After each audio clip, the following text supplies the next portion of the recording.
And now, The Money Show with Stephen Grootes on 702. Let's walk the talk. The Money Show with Stephen Grootes is brought to you by ABSA CIB, backing the Ideas Fund by advancing capital to African infrastructure investment managers. Good evening. Welcome to the program. I'm Stephen Grootes, 10 minutes after 6. It may be a Friday, but you wouldn't know from what's been happening on the JSE today. Sen's quite busy this morning with quite a few updates, that having an impact on the market. And then towards the end, really a very strong rally. I presume one of the reasons was Jerome Powell's comments in the US suggesting that there will be interest rate cuts, or that's how it was seen. There will be interest rate cuts in the US. A lot going on, of course, in the US around interest rate cuts and around the Federal Reserve and its independence and the President Donald Trump. You heard the lead story around in the EWN bulletin around Barbara Creasy, the transport minister, and announcing that 11 companies have now been given slots, private operators, to run on Transnet rails. And then this is the moment when things should start to change. I made the point earlier, just once in my life, I want to be able to take an affordable trip from Johannesburg to Cape Town on a railway line. I want to be able to enjoy it. I want to, I think it used to take about 26, 30 hours to go from Joburg to Cape Town. I went quite slowly, quite an interesting route. I think a route for historical reasons, if I remember. You go through places like Daar, which you wouldn't necessarily drive through on the way to Cape Town, although you can if you were going to take that route. But I suppose what I'm really asking is that I just want the system to work. The kind of past caring who actually does it. I just want it to work. And opening the private sector does make sense, as the minister herself pointed out. It does mean more money in the end for Transnet, and that has to be a good thing. The big changes happening in our economy, and sometimes you don't actually realize how momentous some of this stuff is. If it all works out, or maybe it'll reverse that decline of the middle class we were talking about earlier in the week. We'll talk about the SA tourism story in just a moment. I mean, the fact that the board was dissolved, still silence, it seems, from Patricia de Lille. I don't know if you saw the story in Daily Maverick. John Hume, a well-known conservationist, he's now being charged with basically profiting or trading in rhino horn, an extraordinary story involving sales to South Africans who didn't know that they had bought it. You know what that means? I suppose a form of fronting. Quite a strange story in a way. And then half an hour from now, we will talk about the business of distilling, I almost said brewing, distilling gin. And we'll speak to a person who really is in charge of that, and someone who does that. Shanna-Rae is her name. She runs the Time Anchor Distillery. It's a very, very interesting business, and if you look at how it's grown in South Africa in the last few years, it's fascinating. Good to hear from you tonight on 011 883 0702 021 446 0567, and voice notes as well, of course, on 072 702 1702. The Money Show with Stephen Grootes, live on 92.7 and 106 FM. Streaming on the Prime Media Plus app. and DSTV channel 856. Well, I must confess, I've been quite surprised and interested, I must just say, in what seems to be the almost complete silence from the Tourism Minister, Patricia de Lille. In my experience, someone who's always open, always available for interviews, someone who will put on her boxing gloves and get in the ring and start to hit back when people attack her. And this has meant over the last few days, you've probably heard quite a lot of criticism for her decision to dissolve the board of SA Tourism. And I have yet to come across someone supporting her decision. There might well be out there. The timing of this decision, of course, is hugely interesting. The board had suspended the CEO of SA Tourism, Nombolelo Galiwe, following findings against her by the Auditor General. Well, let's speak now to, I suppose, technically a former member of the board of SA Tourism, Lawson Naidoo. Lawson, good evening. From what I can tell from comments made by yourself and other people, the decision to dissolve your board came as quite a big shock. Good evening, Stephen, and thank you very much. Yes, it did, in a way, and particularly, the reasoning behind it and the timing of it, because, the minister had written to us last week and said she was considering dissolving the board because of the contents of a resolution that we passed. She asked us to make representations, which we did. All 9 of us made representations to the minister in quite some detail as to why the resolution was not unlawful. In that period, we had taken a decision to suspend the CEO for allegations of gross misconduct relating to her suspension of two senior members of the SA Tourism Executive, which included the company secretary. And despite our representations to the minister, she opted earlier this week to dissolve the board on the basis, as she said in her letter to us, that to dissolve the board, that we held an unlawful meeting on the 1st of August, because at that stage there was no chairperson of the board. He had resigned the day before, and that the meeting was therefore unlawful. Our response to that is two things. Firstly, there was no such meeting on the 1st of August. We did in fact take a decision on that day, but that was done by electronic communication via a round-robin resolution. And secondly, that the mere fact of the resignation of the chairperson does not mean that the board then becomes dysfunctional. We've heard from various people, and I know Outa, the organization undoing tax abuse, they told us earlier in the week they believe this is all about protecting the CEO. Do you think it's about that? Do you agree with them? Well, the timing would suggest so, Stephen, because as I said, the board had taken a decision on the 13th of August to suspend the CEO, having given her an opportunity to make representations to us as to why she should not be suspended for the summary suspension of these two senior executives without following fair labor practices. We considered that in a very serious light, and had taken a decision to impose a precautionary suspension while an investigation would continue. And I think, as you said in your introduction, the minister has been silent on those issues around the suspension, how that is now going to be handled, given that the board has been dissolved. As far as I know, the only person who can overrule the minister is the president. Do you believe he needs to act on this? Well, I think the president should at the very least get a report from the minister. We know that the Portfolio Committee in Parliament has called the minister to come and explain her actions, but I would expect that the president would do likewise. I've heard plenty of calls for the minister to reinstate the board. That might be quite tricky. It would seem to me the relationship would have broken down. If she did reverse her decision, would you be prepared to go back? Well, I think we would, because, there's some serious issues to be dealt with in terms of the dysfunction at a management level at South African tourism. We'd been there for 8 or 9 months and have a good understanding of what the issues are and how to resolve them. There are some serious findings, as you've mentioned, from the Auditor General, which need to be followed through on. And I think we would be well placed to implement the remedial action that needs to be taken to set South African tourism on the right course. Lawson Naidoo, thank you. For now, a former member of the board of SA Tourism, and just to repeat myself, I do find it extraordinary, quite strange to me that Patricia de Lille has been so quiet about all of this. The Money Show Explainer. Well, the publication today of a quite extraordinary story about the trade in rhino horn. For many years, a man called John Hume has been lauded, praised in conservation circles. He's been able to build up a herd of rhino and keep them safe, and he's done it usually by removing their horns. Now he's being charged with selling some of those horns illegally. As I understand the law, at the moment it is legal to buy and sell rhino horn in South Africa. There's a sort of permitting system, but you can't sell it to someone who then takes it out of the country.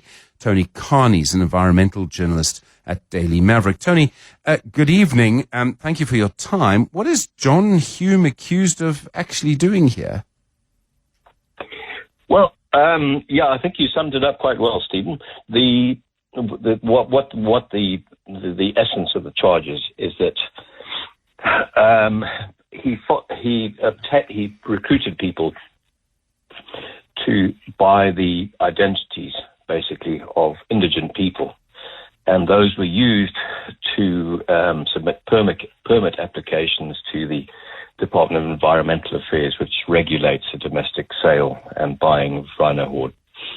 And in effect, the state alleges that these were fraudulent transactions, in that the alleged buyers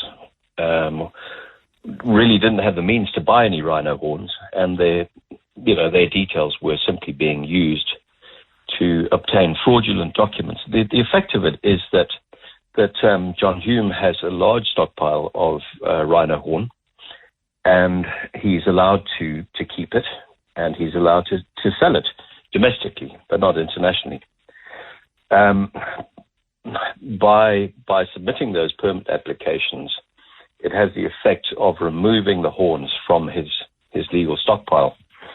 And, well, what happens to them afterwards is the big question.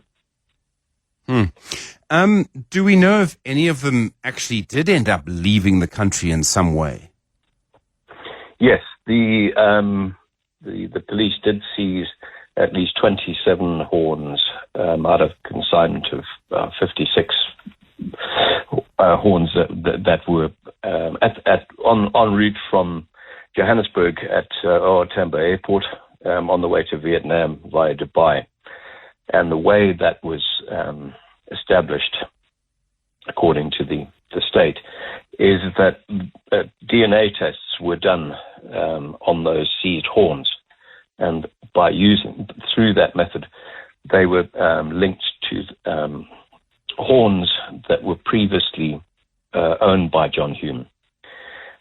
So John Hume didn't export them, but somehow they ended up going overseas. And I think that's the concern of the authorities of that the permit applications were very dodgy. I mean, we're talking about people who have no money finding their names on documents which indicate that they're now the owner of a rhino horn. I mean, and these things do not come cheap, and these are people who clearly don't have the income to sustain that, to make it happen. Exactly, and they didn't. They were interviewed by the police, and they were quite mystified as to how their names came to be linked with these documents. And that appears that the concern is that it was really a kind of sham sales to ultimately circumvent the controls there are to limit this, to prevent this trade. He's denied wrongdoing. Is there any legal explanation for what could have happened here? I mean, and for where some of the horns ended up. I mean, if it's DNA evidence and they were in his stockpile and the rhinos that created the horn are probably still alive and possibly still on his property or his former property, then there can be no real argument against the science of that. But I'm sort of scratching my head as to what the kind of legal defense would be. I mean, they can't be, they clearly could not have left the country in any legal way. Well, I mean, at a broader level, he might well say, well, I sold them, and what happened to them afterwards is not really my responsibility. But the issue is that there are regulations domestically, and the submission of those permit applications. Are alleged to be basically fraudulent because those sales don't appear to have taken place. It was an exercise in paperwork. Yeah. For a long time, we were talking about the trade in rhino horn, very concerned about it. We looked at how many rhinos had been poached and killed for their horn every year. It's sort of gone off the radar just a little bit. I presume it is still a major problem. You're talking about the issue of whether to lift or to maintain the ban. I'm just talking generally how serious a problem is rhino poaching at the moment, which is obviously part of this trade.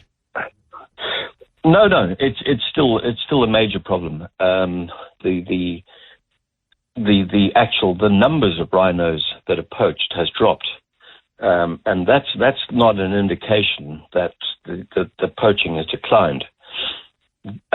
Really, it's an indication that there's just a lot less rhinos around, and poachers have to work much harder for them to get them, because there have been dehorning operations in many parks, and but no, it is still a major issue. But there's been enormous effort to try and control it, but it kind of shifts around. You hit a wall and some opposition, stronger security measures in one area, and you look somewhere else.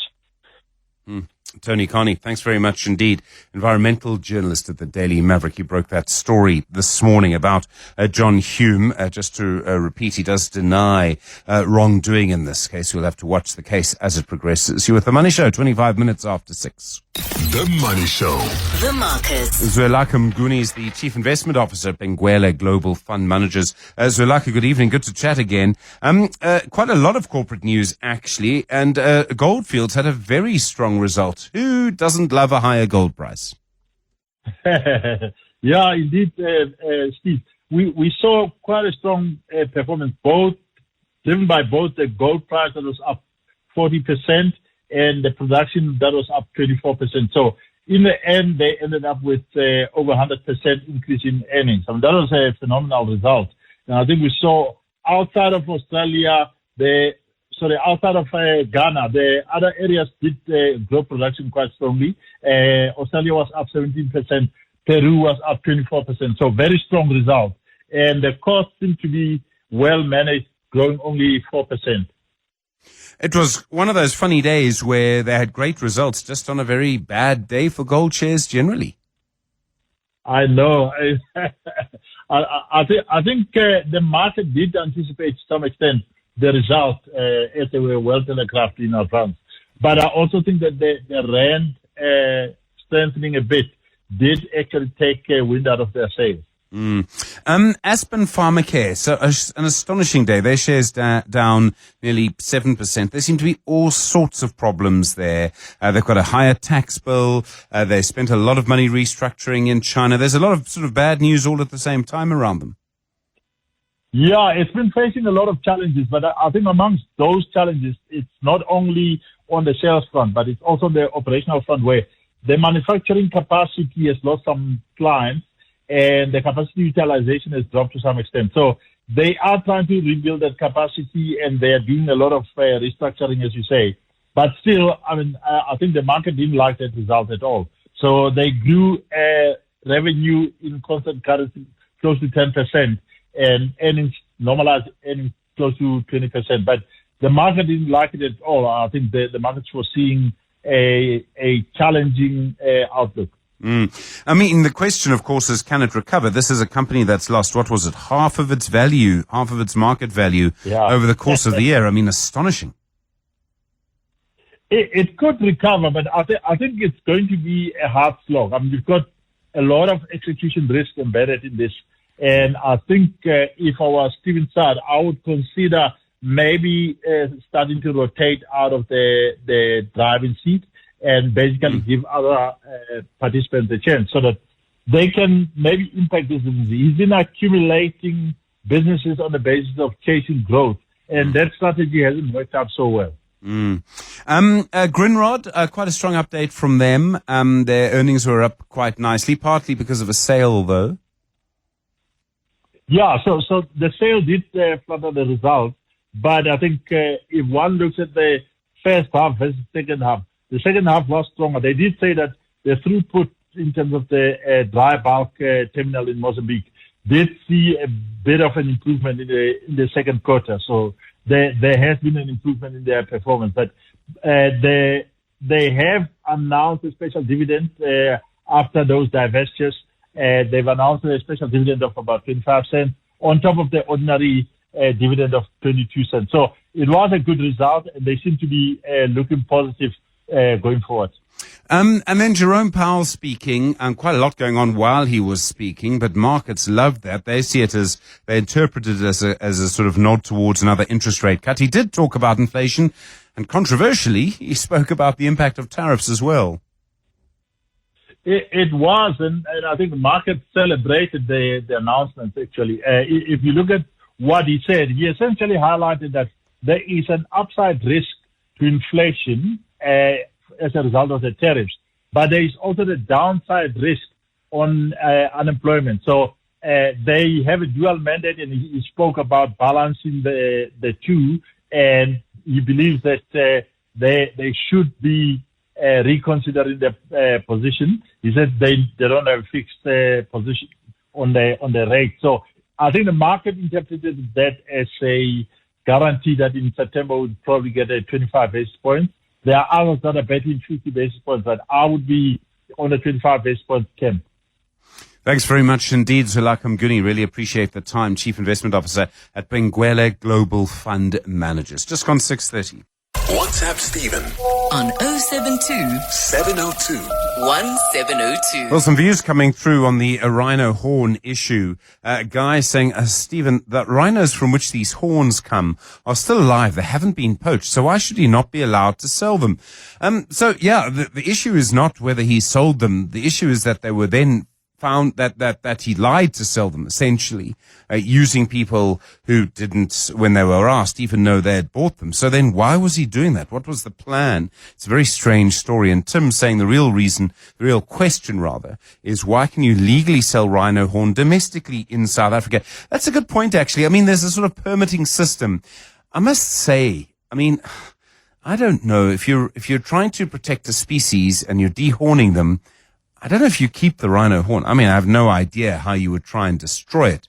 I know from, reading as a teenager somewhere that the horn of a rhino and I think of a bull is made of the same stuff as your fingernails, but I don't even know how to destroy that. So I have absolutely no idea.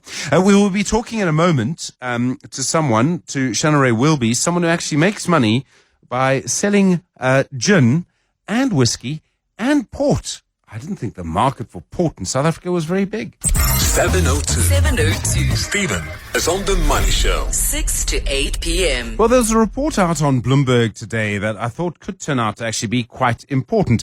Essentially, it is about a company, a sort of zone in Russia, which is trying to find young women from South Africa to go and work there. Now, you might think nothing wrong with that. We have high unemployment. They clearly need people. It seems, though, in the end, you're going to be making drones. This is the Alabuga Special Economic Zone in Tatarstan, and they produce military zones. Bloomberg says that someone in our government is investigating what the Russian companies are doing. They also, though, have been using BRICS branding, which astonished me. So, if you end up building drones that are then used in a war and there's sort of bricks to it, things start to get a little bit, I suppose, messy. Essentially, I think there's some questions to be asked. One of the things that really raised a red flag for me was that they were asking for women, between 18 and 22. Just that age, 18 to 22. Why not someone older? What is it about 18 to 22. Very, very young to ask someone to leave the country. I understand people are desperate. I really do get it. But to leave the country, go overseas, go so far away, and sort of work, and you don't necessarily know what you're going to do. But that 18 to 22, for some reason, just raised a red flag with me. Your thoughts on that? Don't forget, by the way, the Brutal Biz Bullet in a little while as well. 702 with Stephen Grootes. Email him on stephen@702.co.za. On the next Money Show, internationally renowned pianist and composer Nduduzi Makatini joins us as our special guest on How I Make My Money Mondays. Chief executives of Advertech, Sasol and Airports Company SA will take you through their company's financial results. Also, analysis of all your top business news of the day. The Money Show. The Friday File. The Friday File. Well, lots going on, of course, and lots of people thinking about how to make money. And one of the things that we've seen over the last little while is what I would call a massive explosion in gin. And one of the people that have really been able to take advantage of this are the Time Anchor Distillery. The owner and co-founder is Shanna-Rae. Shanna, good evening. Thanks so much for your time. Thank you for your time and for having me on the show. It seems to me, sort of 10 years ago, hardly anyone I knew drank gin. Suddenly, everybody does. Why has there been such a big explosion? It's not just here, it's been in so many other places too. Yeah, there definitely has been a massive movement for people to start enjoying gin. I think it had a lot to do with the craft beer movement and people exploring some flavors in the USA, which led to some people in the UK starting their first distillery in London in, I think, about 200 years, which then trends follow and people were interested. And I think moving from brands such as like a spirit such as vodka, which is quite neutral in taste, it tastes like whatever you mix it with. Gin gives you a lot more freedom of expression. There's so many different flavors and ways to enjoy it. And I think it just gives people a lot more option in today's society on, do we love a floral gin or a citrus gin, or there's just so many more ways that you can enjoy it. And people also enjoy craft, which has allowed the craft movement to grow quite a lot and interested in how things are made, what goes into it, a lot more conscious consumerism as well. So I think it's a combination of factors that have really led to it. And of course, the fact that it's a delicious drink. It allows you, I suppose, I mean, you make such an interesting point that you can be creative in a way you could never be with, other spirits like whiskey, for example. I mean, or brandy, you just wouldn't be able to do it. 100%. So it's, are you going to have it with tonic water or soda water? What are you going to be garnishing it with? You've got so many different variables that you can really make it your own drink without having to make some sort of fancy cocktail. Do you think this is going to last a long time? I mean, I realize that there have been times in human history when gin has been very popular and then it kind of disappeared again. Do you think that this is going to last this time? So we've definitely noticed a decline over the last year or so in the amount of craft distilleries in gin specifically that have opened. And we have noticed a trend that a lot of our customers and consumers are moving towards more traditional and classic flavors again. So I think like anything, it does have trends, and it's, as a business, you want to follow those trends and where people are going. I think there's been a lot more education around what a gin is, how it's made, what goes into it, that people now understand. So I definitely still think there's going to be a solid lot of gin drinkers, and it's not just going to fade away like previously. But we do see the trends and how, as I said, people are now moving a little bit more back to like a traditional taste instead of something a little bit out there. Is it difficult to stand out from the crowd when there are so many different types of gin out there at the moment? Oh yes, most certainly. There's so much that you need to consider. You could have a great gin recipe, but if you don't have the story, if you're not passionate about why you've done that, if you're bottling and you're packaging, the flavor, we're very fortunate. We've won a lot of awards at our distillery for our Mirari Gin range. Across a range of gins, I think we have over 100 different awards, a couple of gin over the years. So we've done quite a bit to build our brand, but it has taken years. We've been doing this since 2013, so we have had a lot to do that. But to stand out, like just to start a gin brand today, just because people think it's trendy, you really do need to have a unique selling point. And it's not just to flavor. So people would go, well, I've got a really unique flavor profile, so people will buy it. People don't just buy it because of that flavor profile. There is a lot of work that goes into standing out and to building a brand and a product that people want to be their drink of choice. And the South African gin market, I mean, the fact that the fact that you're operating here, and I think there's quite a lot of interest in gin in South Africa. I know there is in some markets like the UK. I don't know if there is everywhere, but the fact that you're here, that obviously matters. For sure.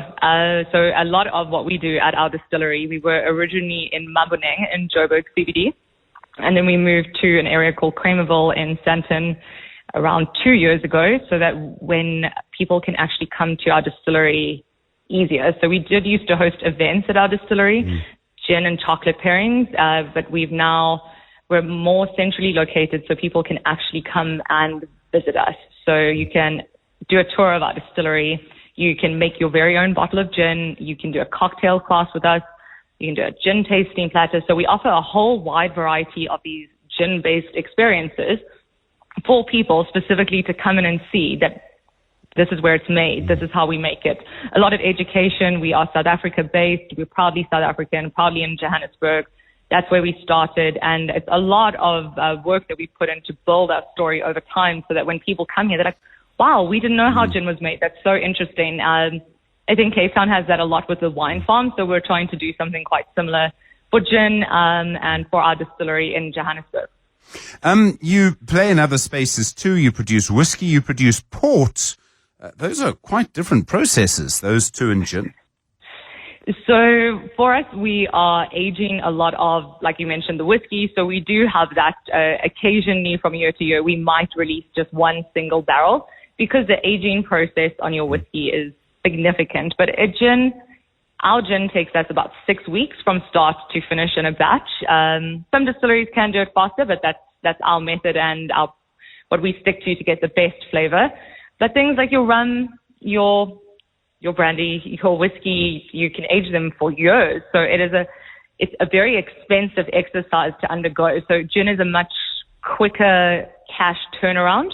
And then what we do is we take that and then we put the money into our aged spirits so that in the next couple of years we can start actually releasing more. And we've built up such a wonderful client base that when we release these special editions, people are really excited about them and that we know that they'll be sold. We'll never be able to be a large whiskey commercial distillery, again, just due to the time constraints and the investment of a barrel just sitting there for 10, 15, 20 years. It costs you a lot to make it. It costs a lot for the barrel, and then you don't get your return for a long time. Is there a big market for port? I mean, I was asking around. I could not remember. I mean, I must have had it at some point, but I can't remember. I mean, is there really much port being bought in South Africa? At the moment, there's not a lot, but people have definitely become curious about different types of spirits and different types of products, and it's about listening to your consumers and what they're interested in and dabbling around. I think a large part of our distillery is that we get to get first-hand feedback when people come through to our distillery and visit us of what people are interested in or what they're excited to hear about or what they might be wanting to support with buying. So whilst there might not be like a massive market for things like that, sometimes as a smaller distillery, you can be a bit more nimble and create something a little bit more limited edition that might not be a massive market for it, but there is a market for it. Shanna-Rae, thanks very much indeed. Really appreciate it. Owner and co-founder of the Time Anchor Distillery. Interesting to see how the gin business has got so interesting, quite complicated, but overall very, very creative. 6 minutes now to 7 o'clock. Stephen Grootes Taking your calls on 011-883-0702. On the next Money Show, internationally renowned pianist and composer Nduduzo Makatini joins us as our special guest on How I Make My Money Mondays. Chief executives of Advitech, Sasol and Airports Company SA will take you through their company's financial results. Also, analysis of all your other top business news of the day. The Money Show, Stephen Grootes, is brought to you by Absa CIB, backing the Ideas Fund by advancing capital to African infrastructure investment managers. The Money Show, Friday Biz Blitz. First question, what is the process of producing gin called? Let's go to Zwi on the N1 in Limpopo. Zwi, hi. Hi, Stephen. I think it's called distilling. Yeah, I'm going to give it to you. Distillation, but Zwi, I'm absolutely going to give it to you. Okay, second question. Here we go. Every August, the world's most powerful central bankers gather in a small Wyoming valley, which has become synonymous with global monetary policy debates. Where's Jerome Powell been this week? What's the place called? Zwi, I've been speaking about it all week. Sure. I'll go with Geneva, Stephen. Oh, No. It's not Geneva, Zwi. You don't know what the place is. All right. Sorry, Zwi. Drive safely on the N1 there to Limpopo. Okay. The world's most powerful central bankers. They gather in a small valley in Wyoming in the United States. It's become synonymous with debates around global monetary policy. What is it called? And it is a phrase, a name you'll have heard me use quite a lot this week, and earlier today, Jerome Powell was speaking there. We'll also ask you a question about a South African pharmaceutical company. We will look at quick service restaurants, and we'll ask a question about Kenny Fichler as well. But first, what is the name of the place where central bank governors have been meeting this week? It's a very interesting question. Some of the conversations that are happening there are very important indeed. So, what is the name of this place in Wyoming in the United States? It's one of those names, once you've heard it, quite hard to forget, partly because of kind of how it ends. It's a very strange sort of name. Also questions to come about a coal producer on the Friday Biz Blitz. But our first question, we've got to get past it, is what is the place called where Jerome Powell was speaking today, where central bank governors were meeting? Let's go to Roberto in Bedford View. Roberto, hi. Hi, hello. Yeah, go for it. It's Jackson Hole. It is Jackson Hole, yes. Okay, next question. Which South African pharmaceutical company will delist from the JSE after striking a deal with Natco Pharma? Ooh, I didn't catch that news. Avacare? I'm not sure. No, sorry, Roberto. All right, well, the answer is Adcock Ingram. And that's the South African pharmaceutical company that's going to delist from the JSE. With the Money Show, it's Friday at 7 o'clock.